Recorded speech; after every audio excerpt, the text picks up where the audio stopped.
Hello everyone, my name is Vasily Sartakov. I'm research fellow at Imperial College London. This is a joint project between Imperial, University of Otago, and the University of Tokyo. We will talk about the problem of the memory de-duplication in the cloud. The clouds have many duplicated components. Indeed, when they use virtual machines, they highly likely will have the same ghost operating system, kernel, environment, especially if you created all instances from a single original VM. The containers and VMs may have similar components inside. For example, you will likely use the same version of Nginx in all your microservices. And finally, cloud applications are often built on top of common frameworks. Python, runtime, and its dependencies will be the same. You likely will use different versions of OpenSSL across different VMs and containers. Let's take a closer look at this example. This is a Death Star bench, a microservice benchmark that utilizes containers. Each box here represents a container. And as you can observe, the deployment employs multiple MongoDB instances. In the figure on the right, you can observe the content of the MongoDB container.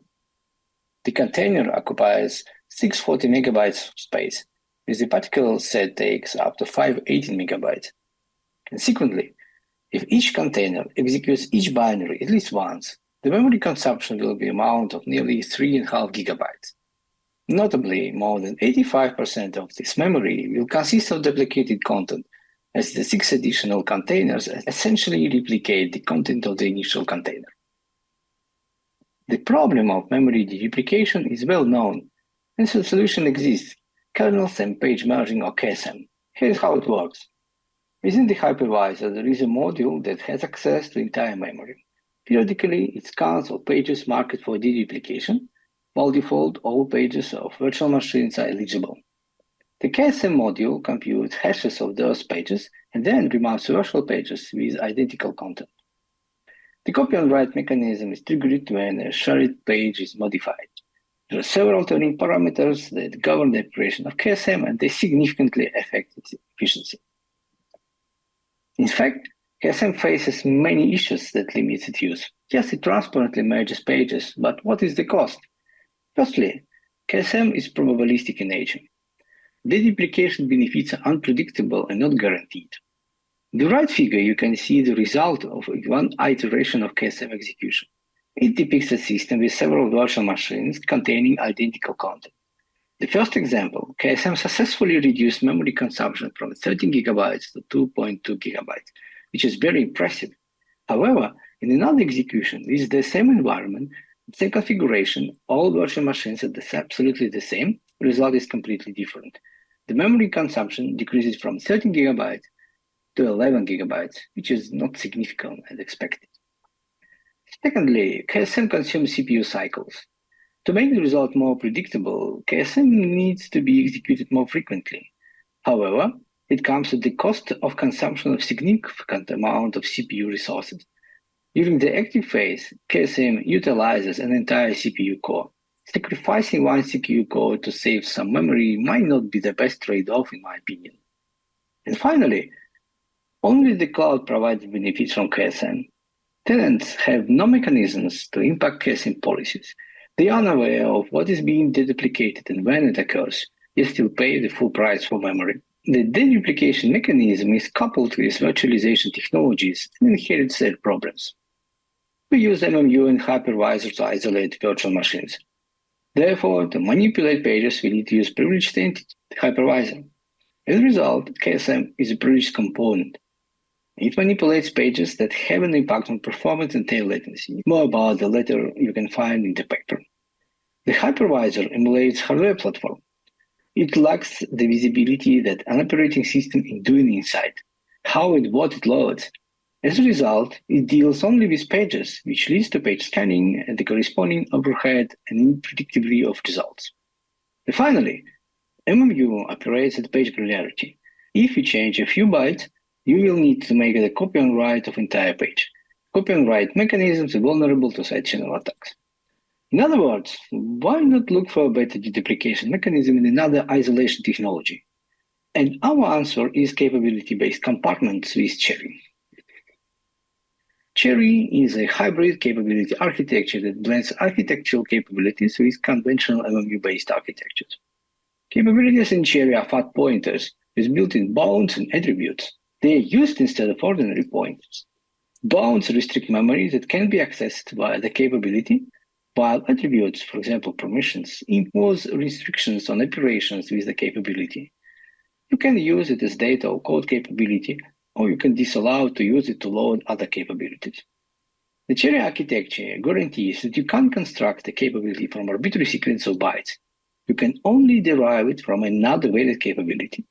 For that, you use capability-aware instructions, but not share it intermediary like the kernel. A new capability can be same or small, both in terms of memory it covers and attributes. The Cherry architecture exists in hardware. It is ARM Morello board based on ARM version 8.2. Well, you can say capabilities are nice, but where is isolation? Isolation, in fact, intra-process isolation, comes very naturally with capabilities. If you have a set of capabilities, and all of those capabilities are constrained by certain borders, you have constrained code. This code can't access memory beyond the borders, the guarantee of capabilities. However, if you have a capability that points to memory outside the borders, you can access this memory with relevant capability-aware instructions. As a result, Cherry capabilities provide two fundamental mechanisms, isolation and sharing, that allows building a virtualization platform. On the right side, you can see the example of such a system. It has intravisor, type 3 hypervisor that uses its own memory to host isolation units, CAP VMs. The CAP VMs are isolated, communicate via capabilities. Intravisor has full control over them without the involvement of MMU or the kernel. What does the de-duplication mechanism look like here?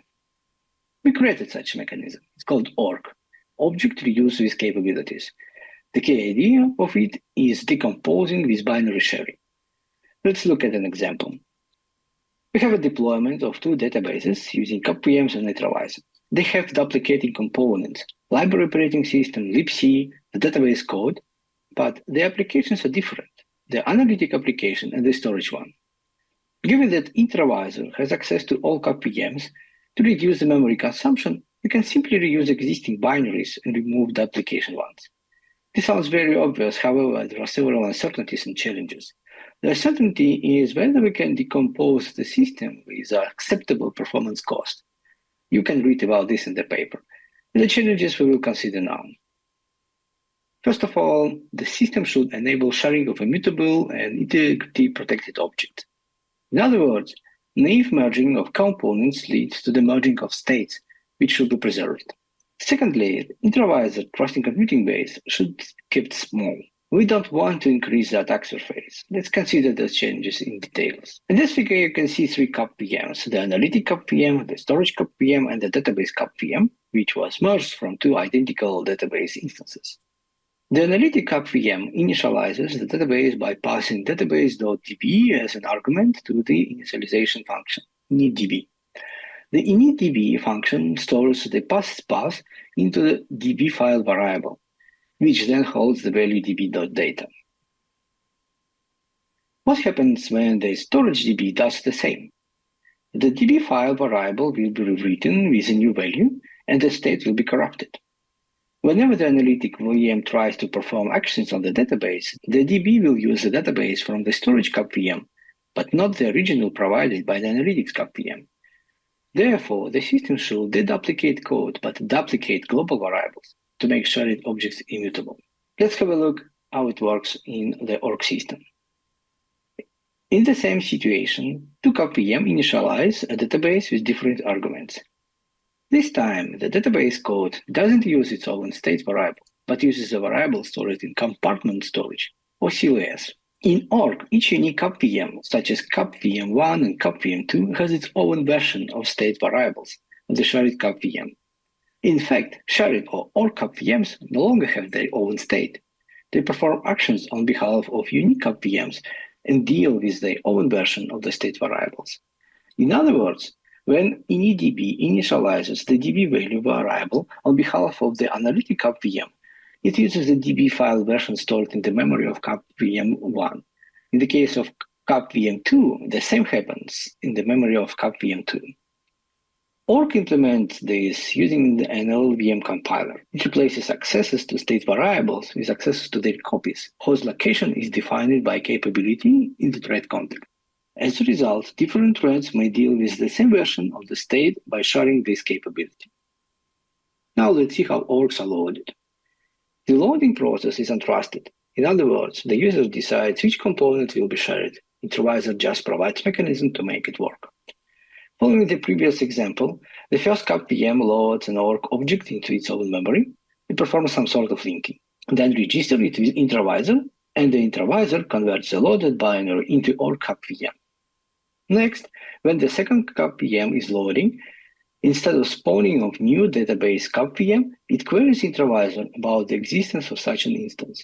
If the instance exists, it simply creates trampolines without loading the binary. Now we have all pieces of the puzzle. Let's try to compare ORC with KSM. To compare ORCs and KSM, we created a dynamic microservice deployment that transcodes real-time video using multiple instances. Each instance is a FFmpeg binary with library operating system, libc, and codec library. Those instances consume CPU and memory, and therefore we can't infinitely spawn instances. In our deployment, the instances first hit the memory threshold before the CPU. In other words, the CPU can run more FFmpeg instances, performing real-time video transcoding, than can fit into the memory.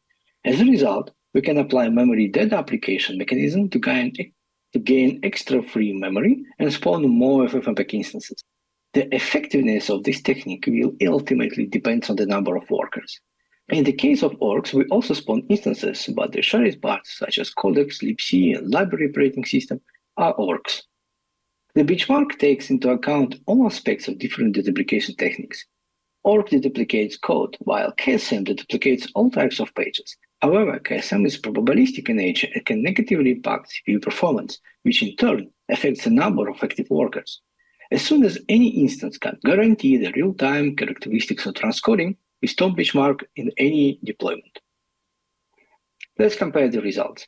The x-axis is time from the beginning of the experiment. Y is the number of FFmpeg instances performing transcoding in the real time.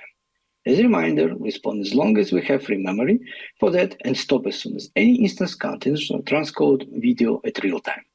Experimentally, we identified that a system without memory saving mechanisms can host up to 128 instances. Without a memory limit, we can run approximately 180 instances to saturate the CPU. Let's compare results for real de-duplication mechanisms. This is the result for KSM with the default configuration. As you can see, it takes approximately 120 seconds to consume entire memory and spawn 128 instances. Next, we wait until KSM starts working and release some memory near 200 seconds from the beginning.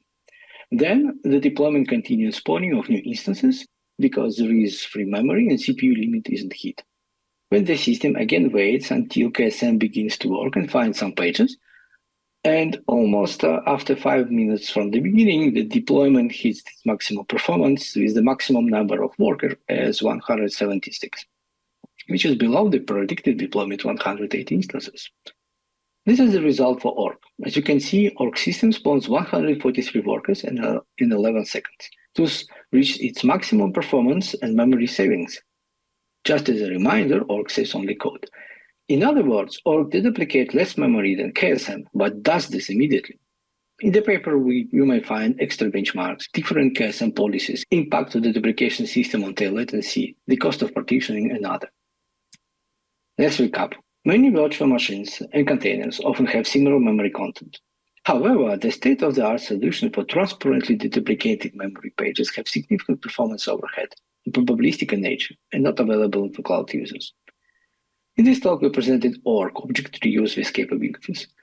ORC leverages capabilities to reuse existing objects in memory, enables sharing by design, provides deep-reached sharing policies and mechanisms to cloud tenants, and allows to reuse components while preserving their state. If anyone has questions, my colleague Pietzuch will be happy to answer them. You can find the source code of this project in our repository. Thank you very much.